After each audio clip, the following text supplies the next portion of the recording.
up now and to speak to us of their grief and loss.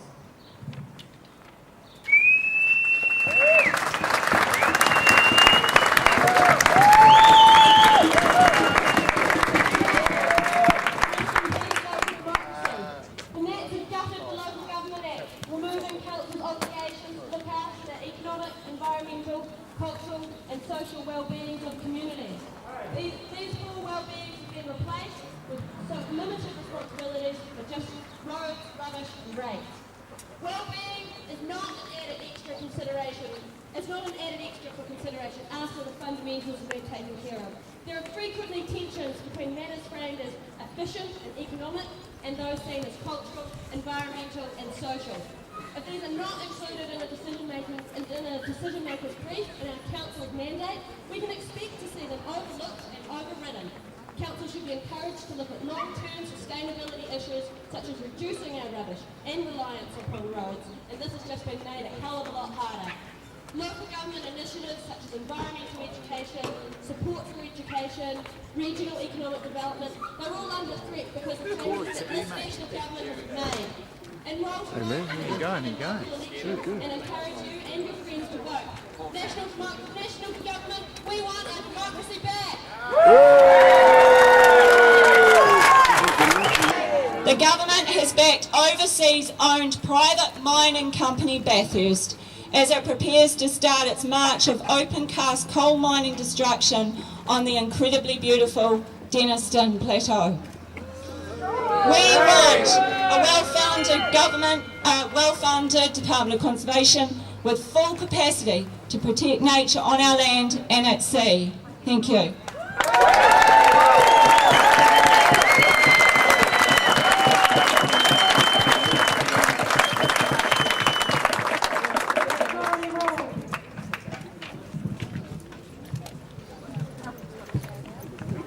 Kia ora.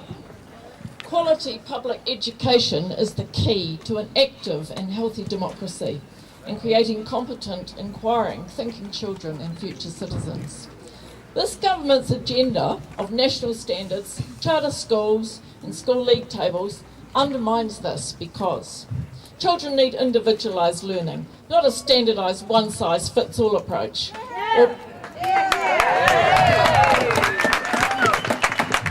Or being labelled as a failure to meet so-called national standards from the age of 5. National's use of student data to make schools and teachers more accountable by creating school league tables or to determine teacher pay does not improve student outcomes. Schools need to collaborate, not compete. League tables based on shonky national standards data are very flawed. They are unfair to schools and communities and lead to unhealthy and negative competition when collaboration is the hallmark of successful education systems.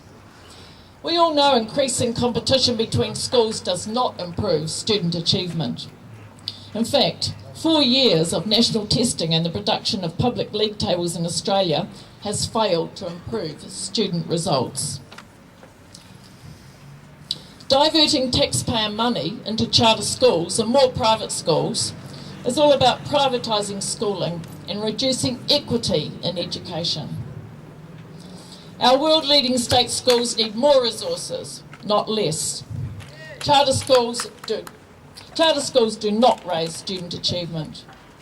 Studies have shown that students in countries like the United States with significant numbers of charter schools do worse than students in New Zealand.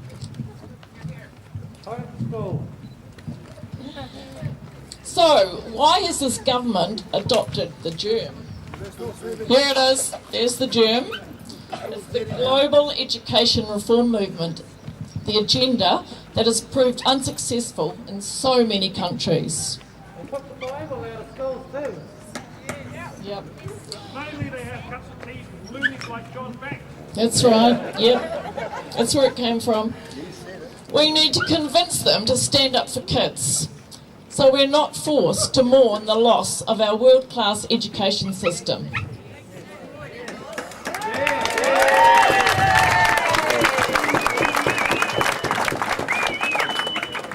This is about our children. Let's stand up for our kids.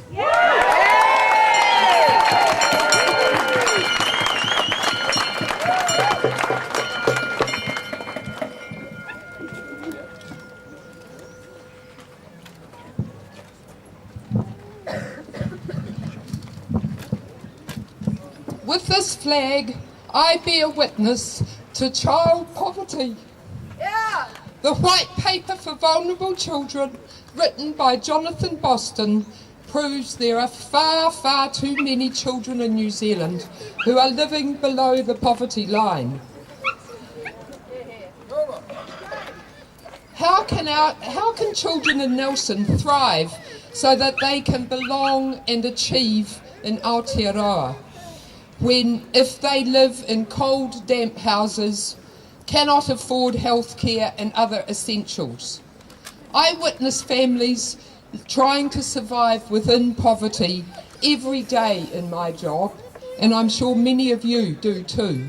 And it's time things changed.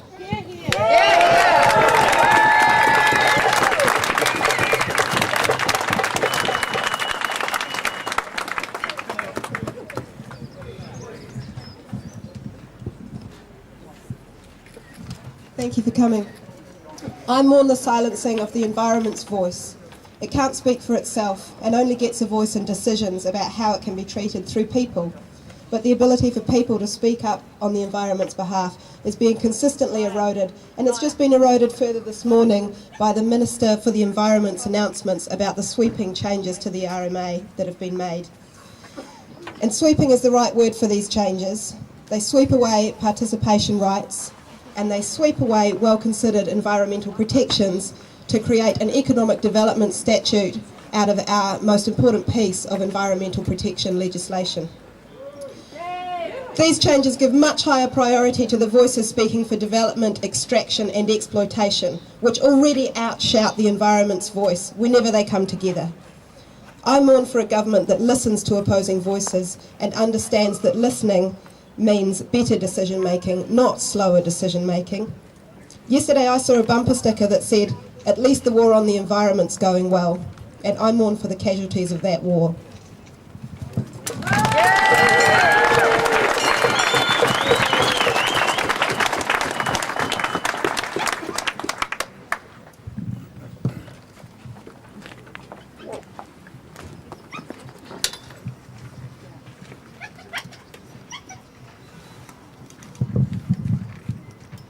I mourn the loss of our long-held right and proud tradition of peaceful protest at sea.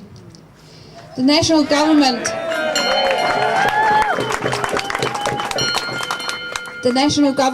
once again putting big business ahead of New Zealanders, has passed a law under urgency which cracks down on protest against deep-sea oil exploration.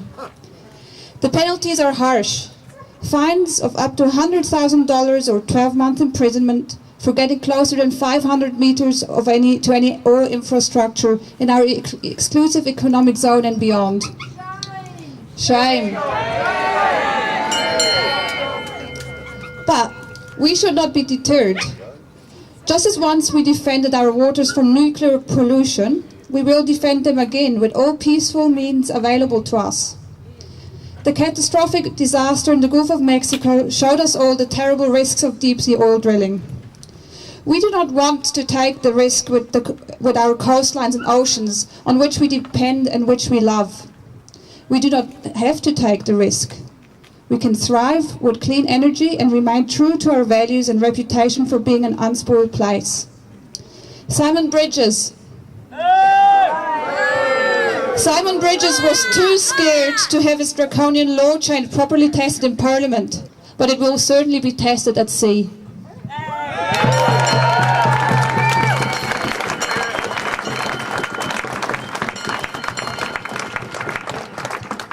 Fairness and equity in the working rights of New Zealanders.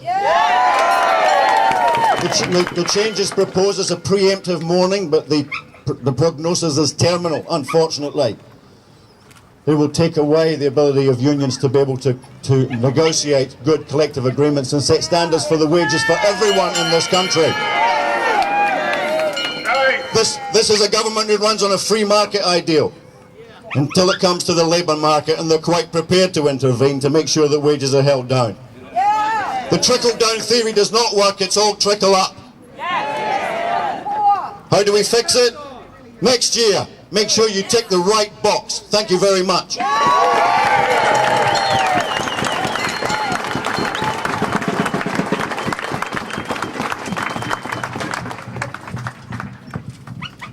I mourn the loss of freedom of councils to set their own rules on genetic engineering. Nelson was the first city in New Zealand to declare itself GE-free, and we are proudly GE-free. Local MP Nick Smith, when he was Minister of the Environment at the time, confirmed in writing that local councils are able to set stricter controls on genetic engineering. Yet the current Minister of the Environment, Amy Adams, is threatening to stop councils doing this. Shame. Councils must have the right to set stricter controls on genetic engineering so they can reflect the interests and concerns of their communities. Thank you.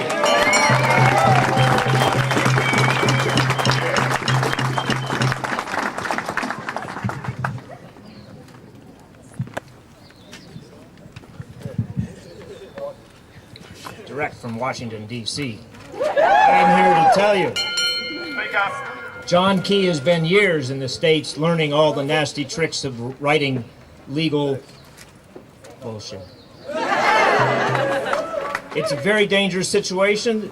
The food bill is the one law that's open to submission in the next 6 days. Please point and click and submit to separate the rules about trade in New Zealand distinct from the rules of international exports. As the law is written now, we will be subject to the same rules inside New Zealand as all the exports.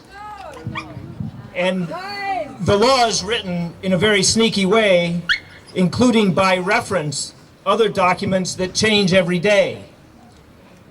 These other documents allow residues of contaminants, carcinogens, and known poisons.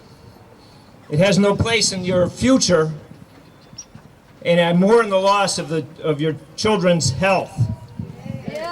So please point and click and submit on the food bill in the next 6 days.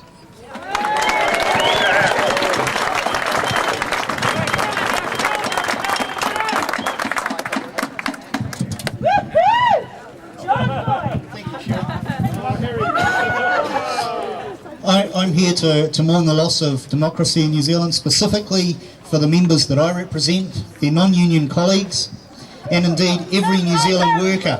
The death of work rights in our country. I'm going to give you 2 examples. The first, there's a group of vulnerable workers in our country that work for contracting companies. These companies compete for cleaning, catering and other contracts. If one company loses their contract to another, their employees are protected by Part 6A of the Employment Relations Act, which says that they must be offered jobs on the same or better terms than the jobs, same or better terms of conditions. The planned exemption for companies with under 20 workers means that employees can be taken on at worse terms and conditions, including less pay. If they don't take those terms and conditions, they can lose their jobs. Another example, currently new workers get the terms and conditions that have been negotiated by unions on sites that are unionised. They get those terms and conditions for the first 30 days of their employment.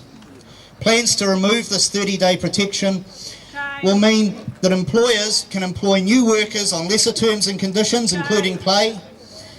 To get those terms and conditions, new workers will have to join the union and risk being dismissed under the old 90-day fire at will.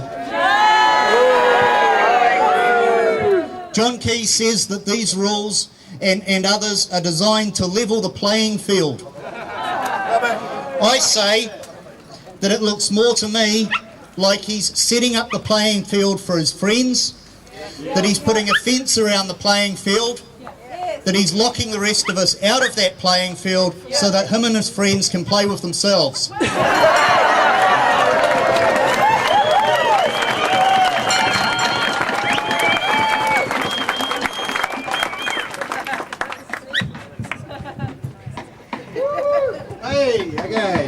Today, I would mourn the loss of democracy and sovereignty, but Nelson took a stand and we are the first people's-initiated resolution and the second council to pass a resolution against the TPPA.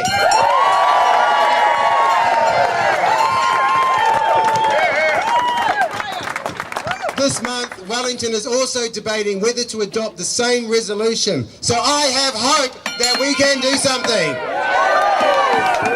No agreement should be kept secret from the people, for that is not democracy, it is tyranny. The people have a right to know what is being decided for our country in our name. We must know. It will take all of us together to save our country from greed and corruption. There is no one else. For we are the people, we are the majority, we are the 99%. So raise your voices and let them be afraid for their future as we are afraid for our future. We are the 99%. We are the 99%. We are the 99%. We are the 99%. We are the 99%. Thank you very much.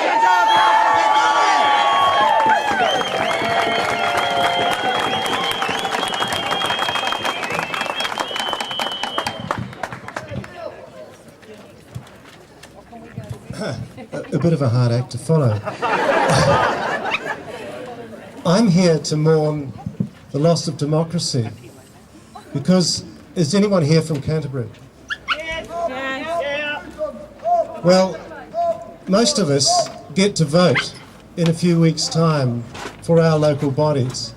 If you live in Canterbury, don't worry, it's already been sorted for you.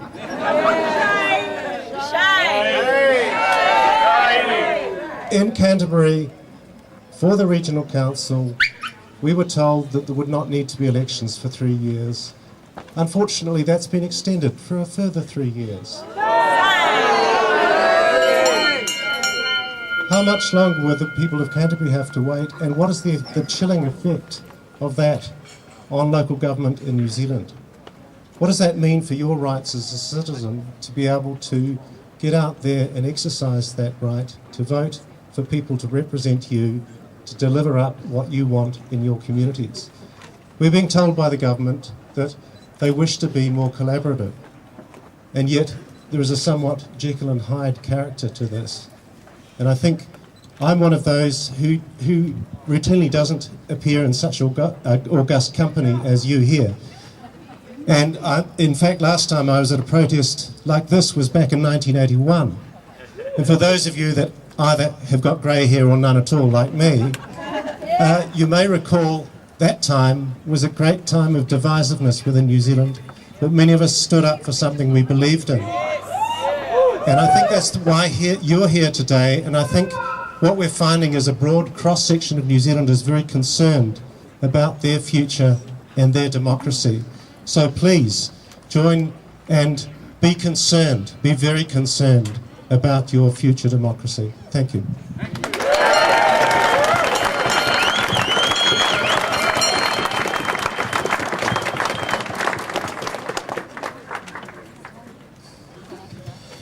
I'm here to mourn the loss of democracy. I'm here to mourn the loss of our privacy. At the very least, 88 New Zealanders were spied on illegally, and in response to that, the law's being changed. Nixon lost his job over 2 people being spied on. That was Watergate. Watergate was one of the biggest scandals, of recent times. It caused Nixon to lose his job, and yet John Key, the national government, changing the law to make illegal actions legal, illegitimate actions legitimate. And recently with the Vance scandal, with debacle, it's quite clear that even the rule of law, if the GCSB bill is changed, that they will continue to push the boundaries. Our privacy is key to New Zealanders. We have to stop this. It has not passed. The Labours and Greens we can stop this. It's going to be voted on next week. So stop the GCSB bill. We need an inquiry. 88 New Zealanders were spied on illegally. The correct way to go forward is to have an inquiry now into GCSB, into the SIS, and into surveillance in general. And that is what we need to get happening next week. And Labour and the Greens have done a fantastic job of filibustering, delaying tactics in the House. This has still not been voted on, so we need to do everything within our power to raise awareness in our communities, to lobby for this to be stopped. No spying! No spying!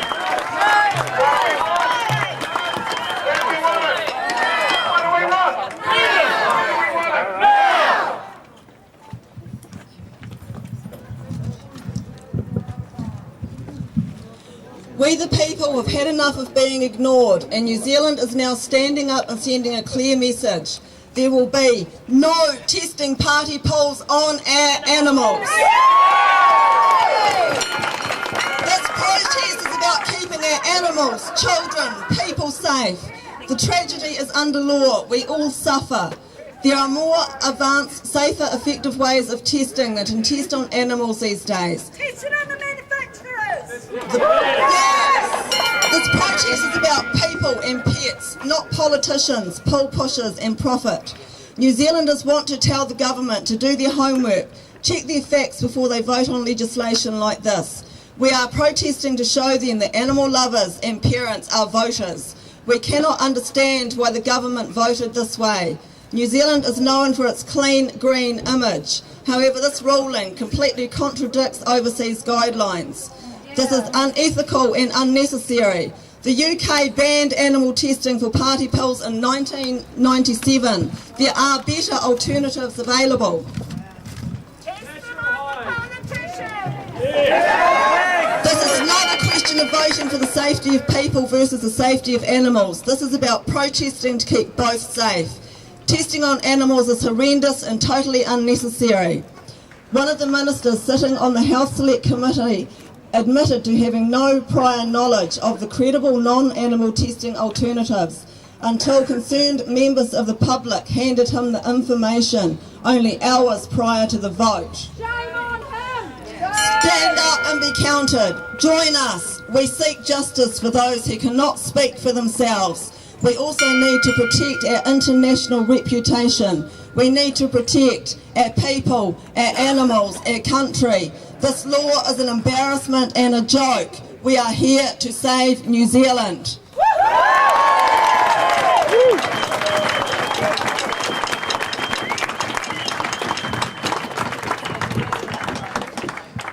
I'm here to speak about a group of people who probably haven't got a voice. In tertiary education, we pride ourselves on becoming the second chance learning institute for people who failed at school. These people have come along to us, and we're trying to get another chance at life by removing the level 1 and 2 funding. They've taken out a huge step for these people. So what they face now is they come along to an institute, they have to go straight up to level 3. They may as well be back at school. They're not going to succeed. And then the worst thing about it is the government then turn around, and one of the key factors for funding at Polytechs is progression. So what they've done is they've taken the first steps of the progression out of the system. So how can we get more funding at a Polytech when they can't progress? It's just a shame. They hate Polytechs.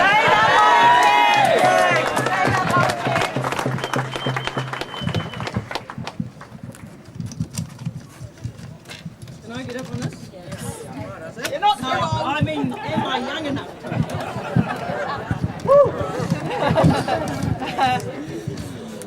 Kia ora koutou. I am mourning the loss of Auckland's independence to determine its own housing solutions and the undermining of the new super city unitary authority. Nick Smith, Minister for Housing and our local MP, has proposed a solution for Auckland's housing crisis, one that is in direct contrast to agreements made by Auckland City. The government is opposing it because it is in contrast to their philosophy of urban sprawl. And they're all in bed with you-know-who, with the property developers anyway. What is the worst thing about this is that it overrules the Auckland Plan, a fully consulted and democratic process that all the people of Auckland could participate in. Nick Smith is interfering in local democracy. Leave Auckland's plan alone, let them find their own democratic and sustainable solutions. That's the one. All my old Alliance slogans are just swimming back into my head. Nick's a dick. Give Nick the stick. And stick it up, Nick.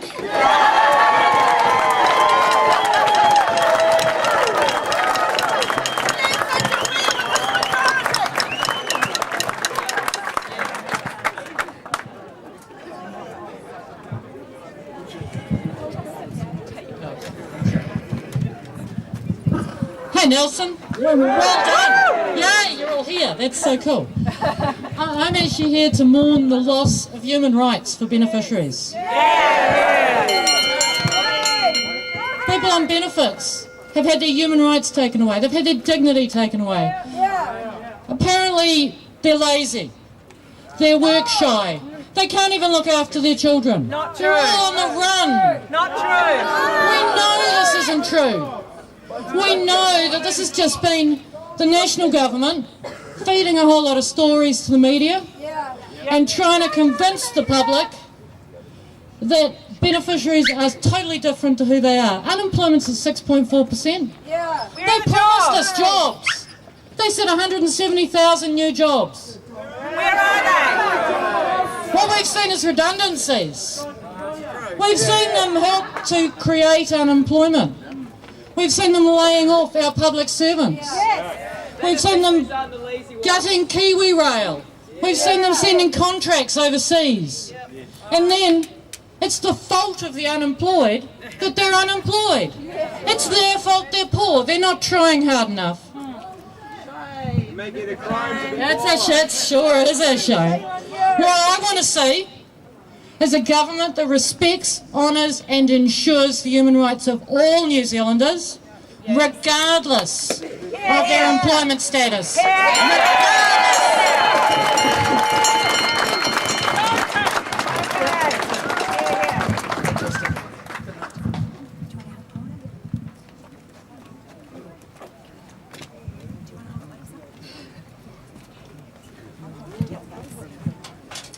I mourn the loss of our state-owned assets,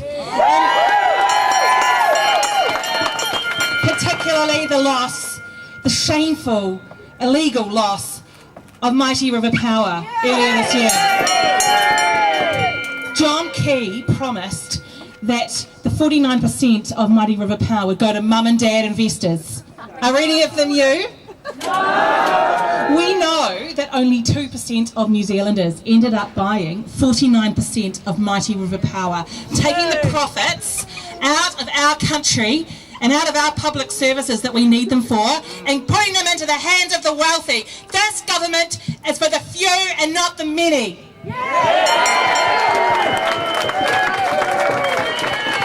Well, we can and we will do something. We need to get out and tell the government not to sell Meridian Energy. Do you agree with me?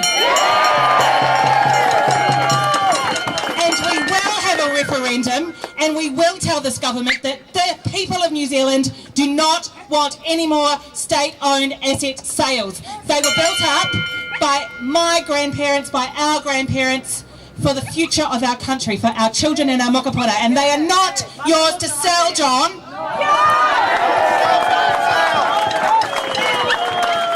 Aotearoa is not for sale. Aotearoa is not for sale.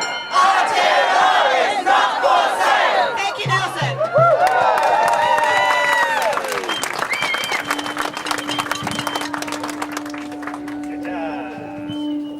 Nice job.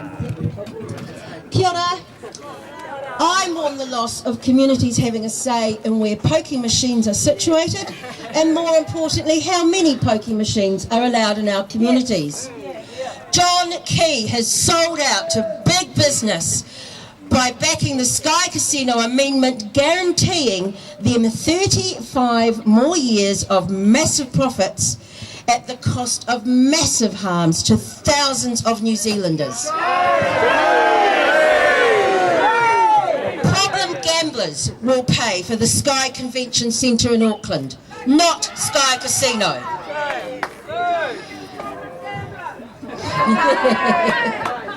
So to focus on this issue of community ownership, Problem Gambling Foundation and Te Kahu o Ngāti Koata Trust are hosting a debate on Sunday, September 1st, Gamble Free Day, at the Free House in Collingwood Street from 1 to 5 p.m. The debate is free and it will focus on community group funding from pokie trusts. There are so many community groups in our town that need funding, and they should use the pokie trusts. They should go to them and get funding, and the message of our debate will be, take the money, but don't sell them your conscience. It's not a pact with the devil. This is money that people like myself put into those stupid machines.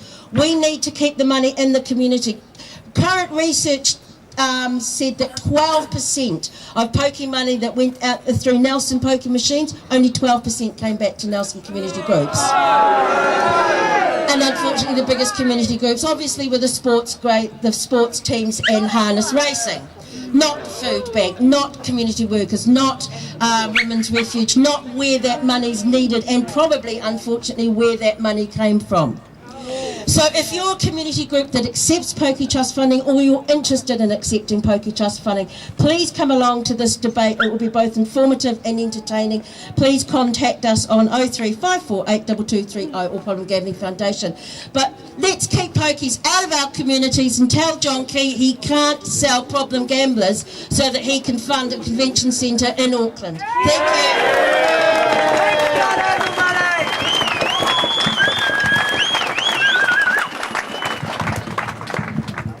G'day. I mourn the demise of a benign climate, funny on a day like today. It is Nelson and we are the sunshine capital, but we do know that extreme weather is the norm going into the future. The old economy was based on fossil fuels. The new economy needs to be based on renewables. The government gives direct funding, subsidises oil industry, fossil fuels to the tune of millions and millions of dollars, and points to others around the globe doing the same thing. They're hypocrites. We need, and we know that this is the elephant in the room, we need a benign climate. We don't want the oceans rising. We don't want extreme weather. We want to be able to be doing our part in the global movement to stop climate change. New Zealand has been a leader in the past on important issues like nuclear power. We need to be a leader on this issue. Stand up, New Zealand.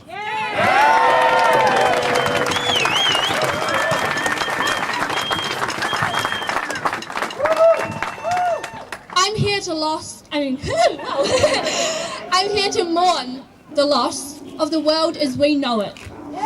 Because climate change is the biggest challenge that the human family have ever faced.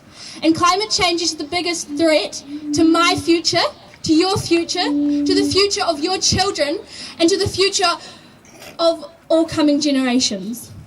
And the lack of leadership from our government is appalling.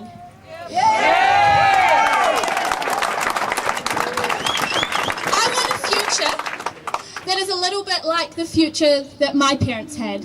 And I want a future like that for my children. I want a clean energy future, a clean... And...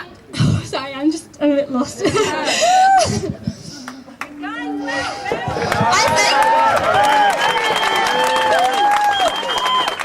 think that the way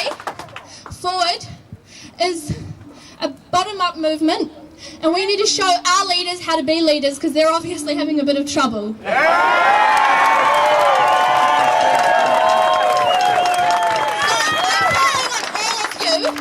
Because we need all hands on deck and we need leadership on every single level. And we are the people that are going to make change because we need to pressure our government and teach them how to be leaders. So.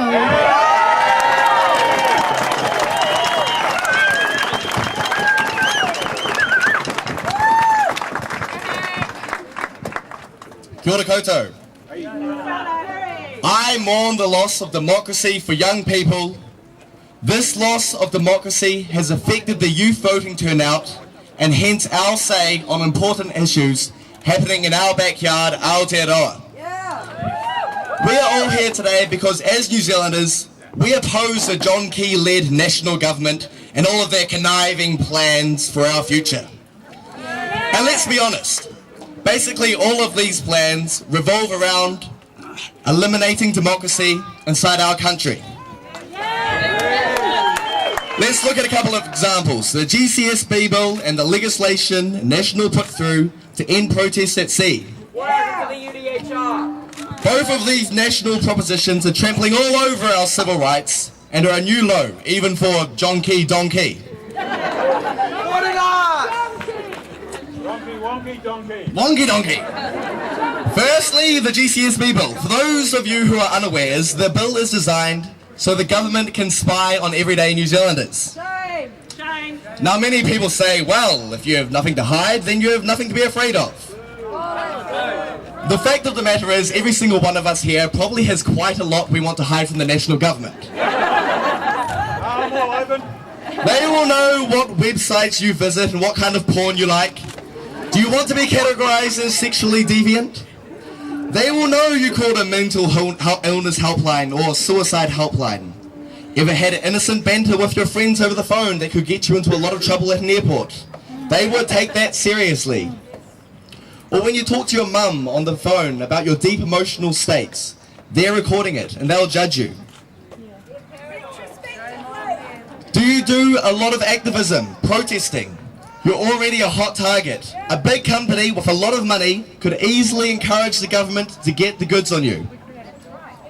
This is why we must all care about this bill and make sure that it remains illegal for the government to spy on us. Now, ladies and gentlemen, let me tell you about a certain document. Maybe, unlike our government, you've heard about it. It's called the International Human Rights Charter. Ring a bell? Basically, this charter states all of the rights we have as people, and all of the governments who agree with these rights can sign it. One of the rights stated is the right to protest. Now, New Zealand has signed this charter, yet they have taken away this right from the New Zealand people. As earlier this year, a legislation was passed that put an end to our right, our basic human right, to protest at sea. Shame. I believe it is becoming transparently clear why less and less youth are taking to the polls. You see, throughout our educating years, we learn about some of the greatest and proudest moments in our history. And one that is always highlighted to us is when we as a nation said no to nuclear power in New Zealand. And how did we let our government know that we would not allow nuclear power? We protested at sea. If we had have had a John Key-run government back then, we may not have been able to protest like this. And New Zealand now could be a very, very different place. Get rid of John Key. This John Key-led national government has succeeded in essentially disenfranchising youth, and us youth today feel marginalised. And this is why many of us feel uncertain when taking to the polls, because we ask ourselves a question: who will actually listen to us and allow us to be the generation that makes a difference in healing our fragile country?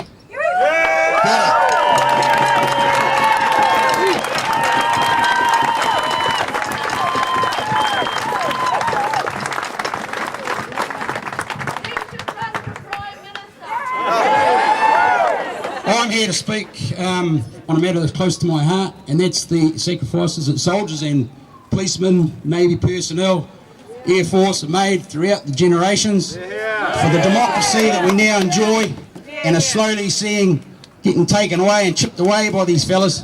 So I'm here to mourn the loss of all our servicemen for the last 100 years who have given their lives and fought for us and those fellas up there so they can get richer and richer, while the rest of the poor and those in poverty and the weaker suffer. And I think it's time we all stand up. We've had a gutsful, and let's stick it to them.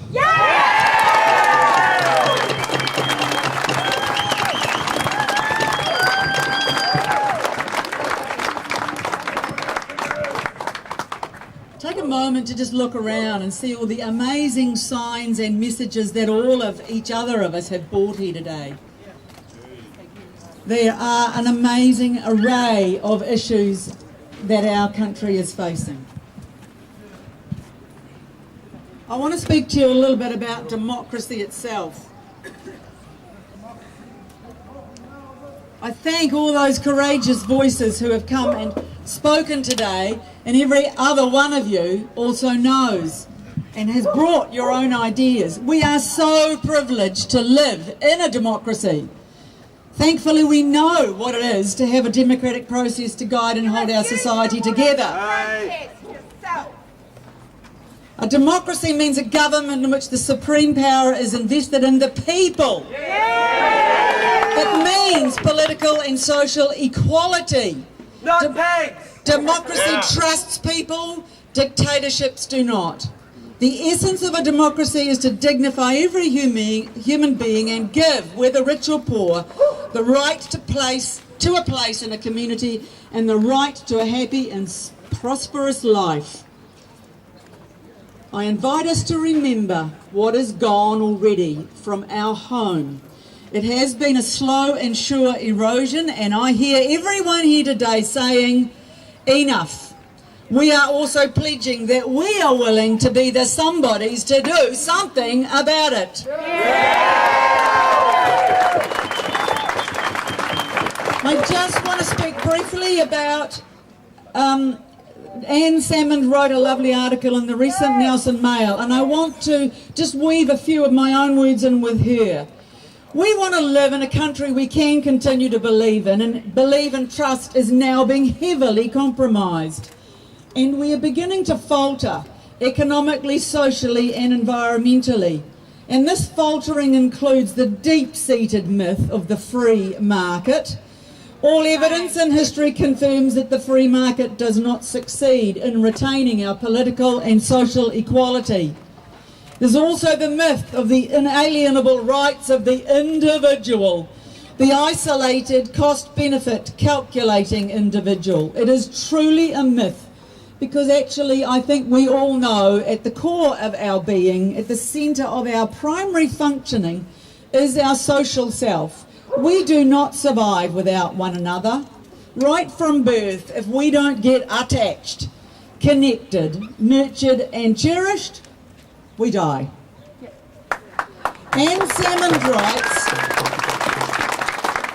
there has also been an all-out assault on community, the commons, the public good. This is the true tragedy of the commons, she says, a concerted attempt to destroy the idea of society and to demolish the notion that social relationships matter, to undermine our values which guide us in our collective affairs. And a participatory democracy demands that we work together and build on those strengths and those connections, the friendships that actually got us right here, standing on the street today. A quiet, obedient and docile population, a culture of passivity and apathy, these things are not consistent with a democracy. So here's to you living the truth of your democracy right here, right now.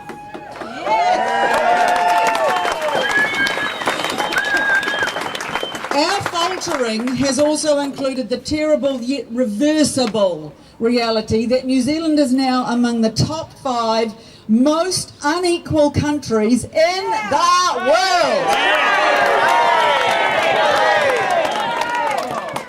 How can this happened in my lifetime. Outrageous. I'm born in 1953 and I came into a proud and mighty egalitarian world here.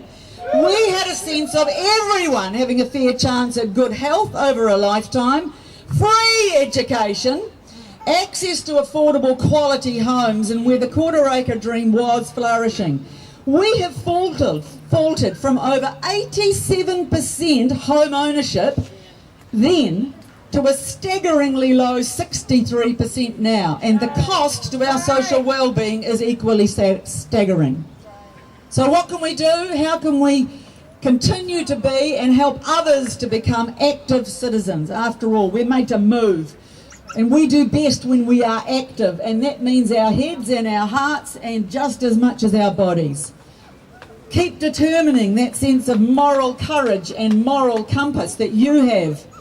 Intentionally keep talking about our values: respect, honour, integrity, dignity, truth versus perception, wisdom, reciprocity, courageous conversations. Discuss them with your families about what they really mean to you and to us as a collective. Hold yourself to principles like the golden rule of treating others as you would like to be treated. Keep connecting socially, often. We stand here, family together. One other one, accept each other. Be kind to all whom you encounter. Even John Banks. On the basis of our common humanity, seeking to live the truth of a real democracy. We stand firmly together and say we do not wish any further erosion.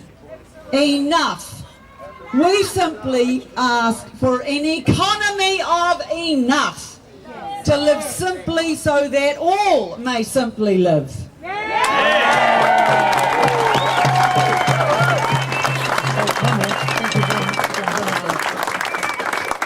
Thank you, thank you, thank you. At the 1903 Square, down there's a range of organisations demonstrating their work, their commitment to a fairer and more equal and just society. So there's things down there to think about and get involved in: the food bills, the constitution reviews, all the things that you've heard about here. So go down there and kind of just keep this activation going.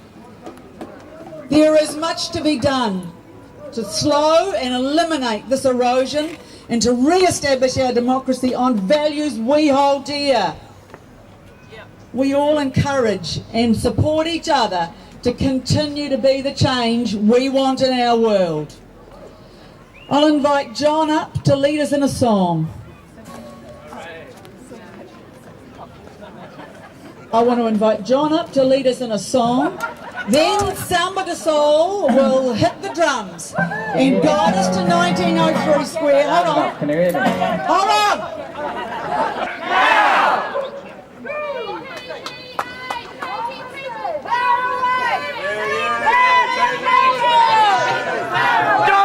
John King, also making us today. Samba de Soul up to the front here, please.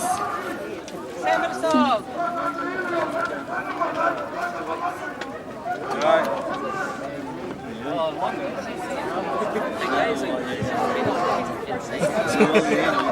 Samba de Soul, can you come to the front?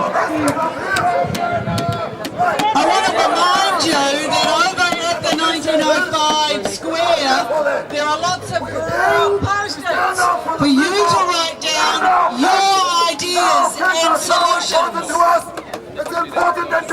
de Soul, hit the drums. And for Samba de Soul, and bring your voice.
I'm loving and enjoying these signs, eh? It's good, awesome turnout. Like None of you have any money left in your pocket, so I'm going to cut every single support that I ever gave you. And if you think you're going to be able to go to the toilet on your working break, forget again. Because we're going to cut workers' breaks, and we're going to make sure that you just work hardcore for 8 hours a day. Now, I think the Prime Minister, His Right Honourable John Key, where are you, John? My good mate, John. What are you doing, my good mate, John? Rightio, John, what are we up to at the moment? Seems like we're doing a damn fine job of wrecking this fine country. Now, what else do you think we can do to wreck it? Well, we're doing a damn fine job on every angle. I mean, we are the political wing of the Business Roundtable, and we're doing a damn fine job of making sure that we maximise profit and make sure we bring everything from the public sector into the private sector. That's how we roll, that's our purpose, and we're doing a damn fine job. John, aren't you lying again? Like, don't you just want to tell these people about how you actually want to spy on them? I mean, isn't that kind of why we're here today? We're hiding here because they can't see us and we're looking at them. It's not a matter of spying on people. I mean, we've been doing that for decades. It's a matter of making it legal, legitimising what we've been doing for decades. We don't need to listen to the Law Society, we don't need to listen to the Legislative Committee, we don't need to listen to the Human Rights Committee or the Privacy Committee or Tech Liberty. They don't know what they're talking about. We don't need to listen to the people, John. We don't actually need to listen to the people, do we, John? Oh, look, John, they're calling you compost over there. What have you got to say about that, compost? I mean, you're right, Honourable. Compost's too good a word for me. Compost's got a lot of value.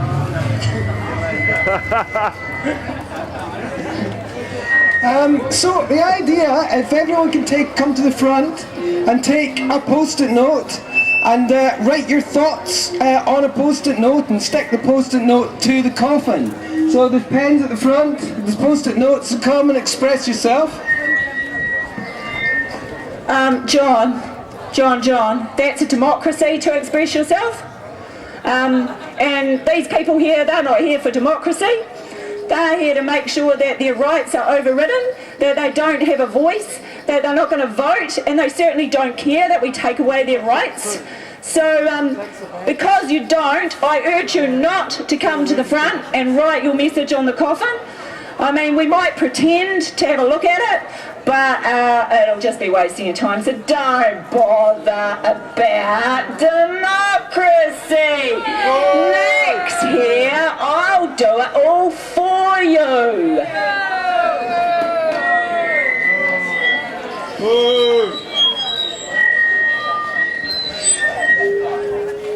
On a serious note, it's very important that everyone does get their vote in for the local body election. Excuse me, John, local body elections. We just throw out local bodies like we did with Environment Canterbury. Don't pretend to these people that they're going to have a vote. I'm trying to throw out Auckland at the moment by rewriting their plan. And the RMA changes that Amy announced this morning. Picture perfect. We could throw out all of everybody's rights. John, stop trying to pretend we're in a democracy. John, you really need a bit of direction from your hardcore MPs like me, Nick Smith. Vote for me and Nelson next year. Ooh. Okay, I give up in the facade of democracy. Come and write stuff here, and we will maybe disregard it, or we might even glance at it, or we might not even bother doing that. I think we'll just burn it, eh? Now they tell me that tonight outside the Rutherford Hotel, those poor people of Nelson are having a soup kitchen at 6 o'clock. I mean, for goodness sake, a soup kitchen. You're better off putting your black tie on and your gear and your pretty blue dress. Oh, I like someone over there who's got a pretty blue something on. Oh, it's a top. But you can put your pretty blue dress on and come to our lovely National Party dinner. It'll cost you a few hundred pennies, but much more fun than that soup kitchen at 6 o'clock, which I understand everybody is welcome to come to. Where'd you go, John? Oh, there you go, John. Well, only obviously the $200 to get in is because we want to filter out all of the rabble. You know, we only want to listen to people that have got something to bring to the table, and only people with money have got anything to bring to the table. That's, you know, our perception, that's how we roll. I mean, we are the political wing of the Business Roundtable, aka National. John, one of your mates just knocked on my door the other day, and he told me that you better swing a deal and pass a law because he wants to do something pretty shocking actually around the outskirts of some city somewhere. But no problem, we can just pass it under urgency like we did last week, and like we will try and do with all the other things. We just pass it under urgency. That's okay, isn't it, John? Well, I mean, I have to look at the deal. How much are they offering? I think someone whispered that they might pay for our National Party conference this weekend, but shh, don't tell anybody that. Well, when you get a willing buyer and a willing seller, you can make a deal. I mean, we can sell off legislation to the highest bidder, and that's what we will do, that's what we have done, and that is our modus operandi. So if you've got an offer, bring it to us. What law do you want changed? What will you pay us? We'll sit down and we'll make a deal. That's a bloody good idea. That's a bloody good idea. Now, I'll tell you something else. There's a few assets that the people of New Zealand have been saving up for quite a few years. They own them and the dividends go to those poor people. But I actually think we should hock them off to our really, really rich overseas people, and then the money can go offshore, and then we can impoverish the people of Aotearoa, New Zealand a bit more. Oh, did I say Aotearoa? Sorry. New Zealand a bit more. So I reckon we should hock off things like Mighty River Power. What do you reckon? Oh, that's right, we're already hocking that one off. What about Meridian? Meridian, yeah, let's get rid of that one. What do you reckon, John? Well, we've got to strip all the assets, we're going to suck out the wealth, we're going to sell it to our mates overseas. That's what we exist for. We have to make sure that we bank with foreign banks, like the government banks with Westpac, and we do that to make sure that all of our interest flows overseas. 20 billion a year flows overseas to our friends overseas. Hey, I've got an even better idea. They reckon that we've got a bit of oil offshore, you know? I reckon we should drill, baby, and dig, baby, and mine, baby, and stuff over our environment, and turn the waters on our coastal waters into something that looks like the Gulf of Mexico. We should warm the planet, and then we should make sure there's no people living and no creatures as well, because we'll stuff them under. What do you reckon about that one, John? Well, we're in a situation we've got a shitload of oil out there, and people are willing to pay a lot of money for it. So, well, I mean, our environment, well, that doesn't have a dollar value on it. The oil in the ground does, so let's suck it up out of the ground, ship it overseas, and make a quick buck for our friends. You know what, John?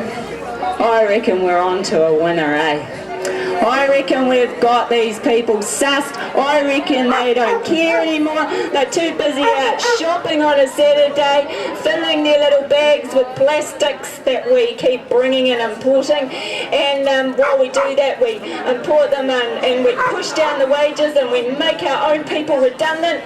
And we just import stuff from overseas and we don't give a toss, the monkeys. Whoops. We don't care. Oh, we do care actually about our workers, don't we? But actually there's too many of them. They're lazy, they complain too much. So, you know, this de-unionising and getting rid of organisation in the workplace, I mean, that's an outrage. Organisation in the workplace. And as for living wage, I mean, look at that woman over there. She sits in Parliament. She's got a living wage shirt on. God. What are we talking about? Get rid of the living wage, make them poorer, and we'll be there for it. Well, people always wanted something for nothing. People wanted breaks. Morning breaks, lunch break, afternoon breaks. They want to have time off for, business people to pay for them when they're sick. I mean, all of these rights, what we need is a workforce of flexible workers. When you can work, you work. When you can't work, you don't get any money. That's fair, surely. Yeah, that's fair, surely, but hey, guess what? I'm not going to tell anybody, but I've got to go to a secret meeting to sign something on the TPPA. So, John, got to get out of here. Thanks for being my buddy. Keep passing those draconian laws and I'll love you forever. Gotta go sign that TPPA. Ciao, John. Ciao, Nick. TPPA, that means our legacy outlived the government, and we can't renege on it. So the idea is that even when you vote us out, our big our friends overseas will still be sucking the profits out of New Zealand. Trade tribunals will replace the rule of law. Ha ha ha ha ha. Stayed up late doing it. You stayed up late doing this? Yeah, painting my sign. It's Democratic rights, protest. Fuck yeah.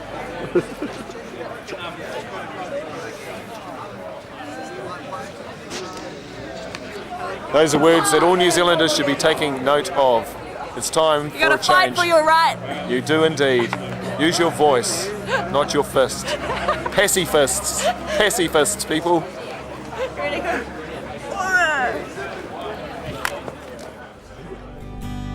Yearn for freedom, yet to be given. The system lies, deceives. Hope for memory, yet to be thoughts from a vision still unseen. Wrote down truth, yet to be lived, a life that I didn't leave. Oh, the truth you like to hide, false so promise